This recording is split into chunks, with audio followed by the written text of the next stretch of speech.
বাঁদরগুলো কি করছে রে?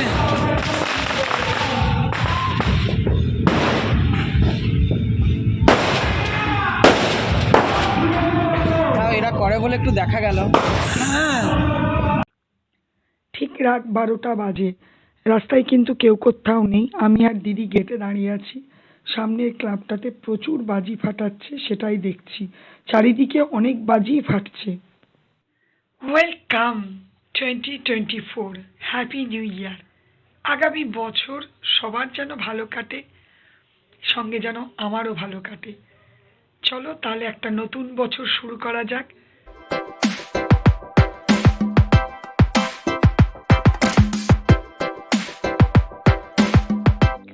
দেখো এই জবাগুলো কি সুন্দর ছোট্ট ছোট্ট হয়, কি মনে হয় লক্ষ্মী জবা বলে। Good morning and welcome back to my channel. আশা করি তোমরা ভালো আছো। আমি বিন্দাস আছি, খুব ভালো আছি। ভীষণ ঠান্ডা, হাওয়া চলছে।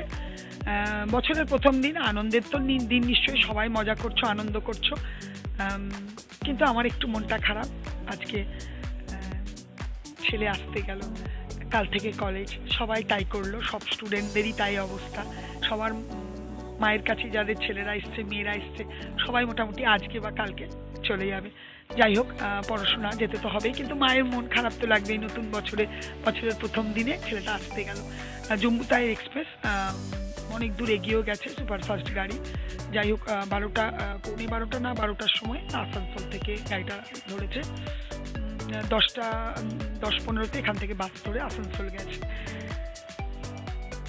আর কি, তোমরা দেশ বিদেশ যে এখান থেকে আমার ভিডিওটা দেখছো, প্রত্যেককে জানাই অশেষ ধন্যবাদ। আজকের দিনটা সবাই আনন্দ করো, খুব ভালো করো, ভালো করে কাটাও। শুধু আজকের দিনটা না, আগামী পুরো বছরটাই সবার যেন ভালো কাটে, আনন্দে কাটে। হ্যাঁ, দুঃখ মানুষের জীবনে যে আসবে না এটা বলা যায় না তা বলে, কিন্তু সেগুলোকেও যেন আমরা ছাপিয়ে যেতে পারি। চলো তাহলে আর কি, আজকে দিনটা শুরু করি। সকাল থেকে টিফিন খাওয়া হয়ে গেছে, ছেলে আসতে গেছে, খেয়ে গেছে, আমাদেরও টিফিন খাওয়া হয়ে গেছে। দিদি আমার গোপালকে ওঠানো, পুজো টুজো করে দিয়েছে, ওই জন্য আমি সকালবেলায় কিছু করিনি। যাবো একটু রান্নাঘরে, দেখি কি রান্না হবে, তোমাদের সাথে অবশ্যই শেয়ার করব।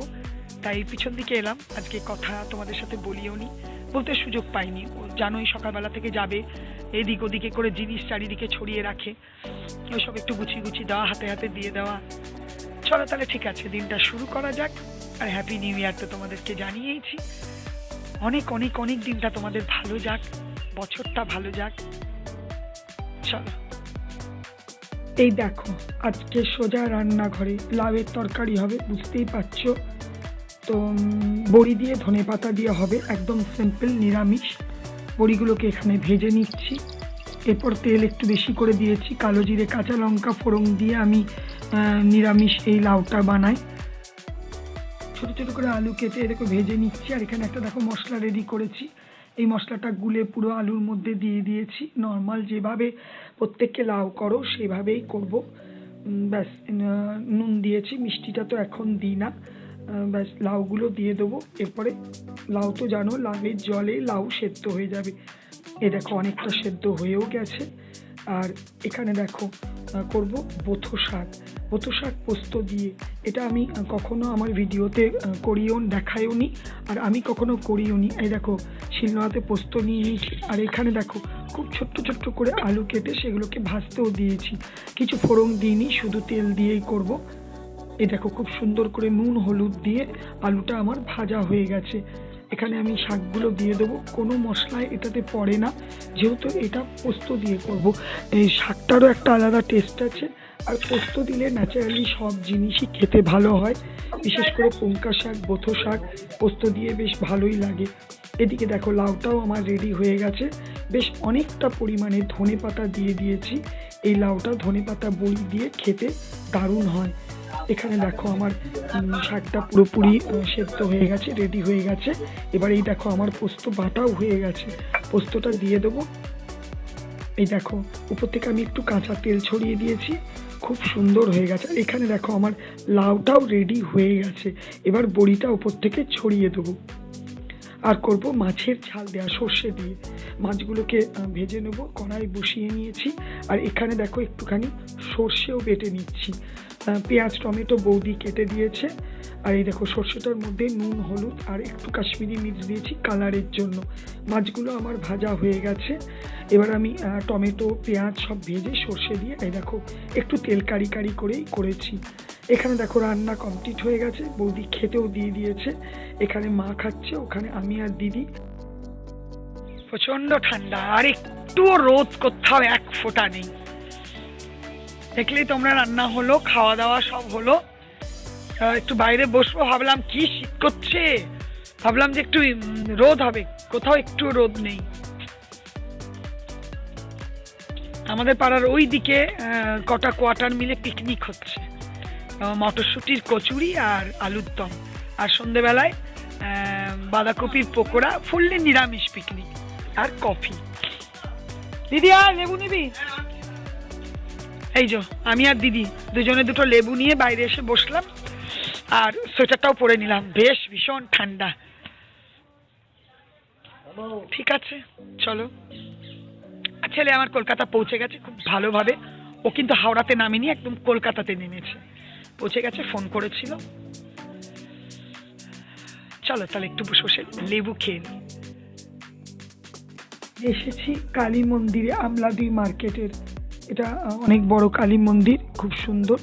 আর এই দেখো আমার লাড্ডু সোনা। এখানে কেন লাড্ডু সোনা সব কিছু তোমাদেরকে দাঁড়াও পরে বলছি। মায়ের মূর্তি দর্শন করো, দেখো জবা ফুলে মা একদম ঢেকে আছে। ছোট ছোট দুটো দেখো গোপালও দেখতে পাওয়া যাচ্ছে।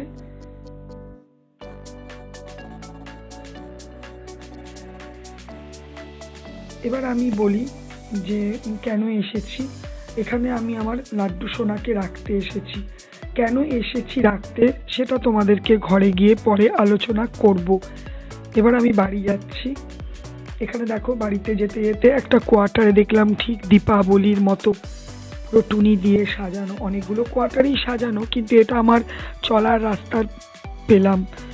ঠিক মনে হচ্ছে যেন কালী পুজোর সময় যেরকম সাজায় সেরকম নিউ ইয়ারেও সাজিয়েছে। দেখো ঘরে এসে তোমাদেরকে ভাবছিলাম একটা জিনিস শেয়ার করব। কদিন ধরেই দিদি নিজের হাতে বুনছে, প্রত্যেক বছরই দিদি কিছু না কিছু বোনে, আর ডিজাইনগুলো সব ইউটিউব থেকে শিখে শিখে খুব সুন্দর বোনে। এটা মায়ের জন্য একটা ব্লাউজ বানাচ্ছে। আজকে রাতের ডিনার দেখো, ডিম আর রুটি। চলো তাহলে, হতে পারে খুবই একটা বছরের প্রথম দিন ছিল, খুবই একটা ভালো দিন ছিল, কিন্তু আমাদের খুবই সিম্পল কাটলো। পড়তে না পড়তে একটা দিন, বছর পড়তে না পড়তে একটা দিন প্রায় শেষও হয়ে গেল। 2 জানুয়ারি হয়ে যাবে আর কিছুক্ষণ পরেই। যাই হোক, এইভাবেই এই মাসটাও শেষ হয়ে যাবে, তারপর তো এই বছরটাও শেষ হয়ে যাবে। চলো তাহলে আজকে ভিডিওটা শেষ করব। তো আজকে খুব আনন্দের একটা দিন, প্রত্যেকের কাছে নানা রকমভাবে লোকে আজকে আনন্দ করছে, দিনটাকে এনজয় করছে। আমাদেরও আজকে কিছুই ছিল না, গতকালও ছিল না, আজকেও ছিল না। যাই হোক, কিন্তু খুব আনন্দের মধ্যেও যেন কোথাও একটা মনের মধ্যে একটা একটু হলেও বিষাদের সুর আজকে।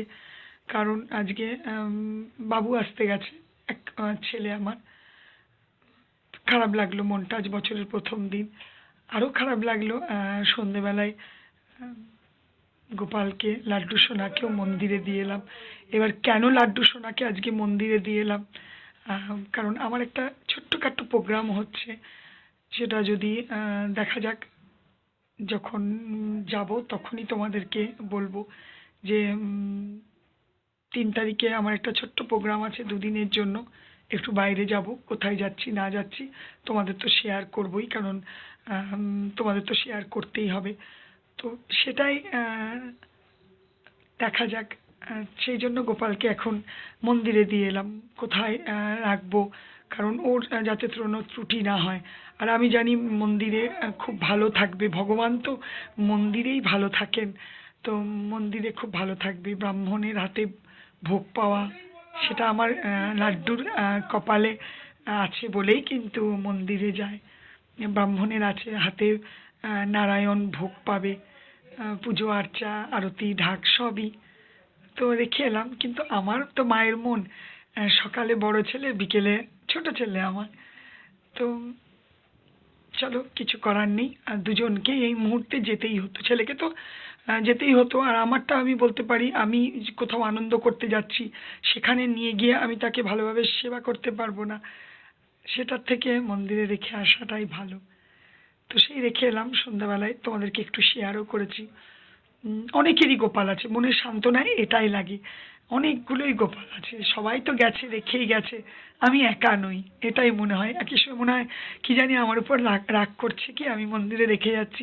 তারপর ভাবি না, নিজের মানুষ তো নিজের সন্তানকেও বোর্ডিংয়ে রেখে আসে, বাইরে রেখে আসে, নিজের সন্তানকে ভালোর জন্যেই করে। তো মা কি কখনো সন্তানের খারাপ চায়? ঠিক আছে, চলো, বছরের আজকে দিনটা কেটে গেল। কেটেছে খুবই সুন্দর, কিন্তু কেটে গেল। তাহলে চলো, আজকের ভিডিওটা এখানেই শেষ করব। যদি কিছু ভালো লেগে থাকে প্লিজ লাইক কমেন্ট করো, আর অবশ্যই অবশ্যই আমার চ্যানেলটাকে সাবস্ক্রাইব করো। তোমরা ভালো থেকো, সুস্থ থেকো, সাবধানে থেকো। Good night.